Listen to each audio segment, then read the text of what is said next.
മലങ്കര സഭയെ സംബന്ധിച്ചിടത്തോളം തോമാശ്ലീഹായുടെ ശ്ലൈഹിക പാരമ്പര്യം സഭയുടെ വളർച്ചയ്ക്ക് എന്നും നിദാനമാണ്. ആ പൗരോഹിത്യ പാരമ്പര്യത്തിലാണ് നാം നിലനിൽക്കുന്നത്. മലങ്കര സഭയിലെ ക്രിസ്ത്യാനികൾ മുഴുവനും ആ പാരമ്പര്യം അനുസരിച്ച് വന്നവരാണ്. എന്നാൽ 16-ാം നൂറ്റാണ്ട് മുതൽ ഏതാനും വിദേശ സഭകളുടെ അധ്യക്ഷന്മാർ വന്ന്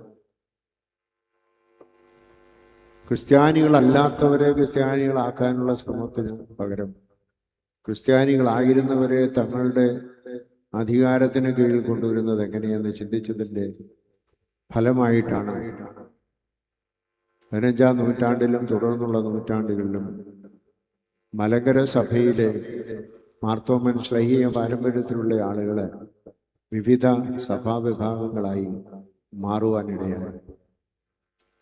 മലങ്കര സഭയുടെ ഐക്യം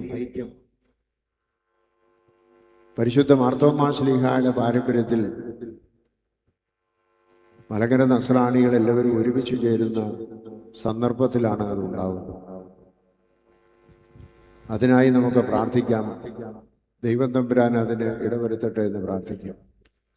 ഒരു കാലത്ത് മാർത്തോമാ ശ്ലീഹായുടെ പൗരോഹിത്യത്തെയും പ്രേക്ഷിത ശുശ്രൂഷയും ഒക്കെ സംശയിച്ചിരുന്ന വ്യക്തികളുണ്ട് കേരളത്തിലെങ്കിലും. ഇന്ന് കേരളത്തിലെ ക്രിസ്ത്യാനികൾ മുഴുവനും മാർത്തോമാ ശ്ലീഹായുടെ പൗരോഹിത്യ പാരമ്പര്യത്തെ അംഗീകരിക്കുന്നു എന്നുള്ളത് നമുക്ക് വളരെയധികം സന്തോഷവും അത് ആദ്യം മുതൽ ഇന്നുവരെ അഭംഗുരം കാത്തു സൂക്ഷിച്ച മലങ്കര സഭയ്ക്ക് അഭിമാനവുമാണെന്ന് പറയുന്നതിൽ സംശയമില്ല.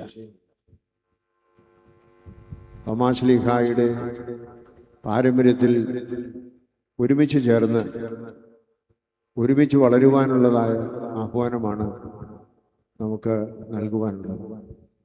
അതിനെല്ലാ സഭകളും ഒരുമിക്കുകയാണെങ്കിൽ വിഭാഗതികൾ മാറി, വ്യത്യസ്ത ചിന്താഗതികൾ മാറി ഒരുമിച്ച ദൈവസന്നിധിയിൽ മാർത്തോമായുടെ മക്കൾ എന്നുള്ളതായ രീതിയിൽ നമുക്ക് തുടർന്നും ജീവിക്കുവാനുള്ളതായ എല്ലാ സാധ്യതയും ലോകത്തിലുണ്ട്.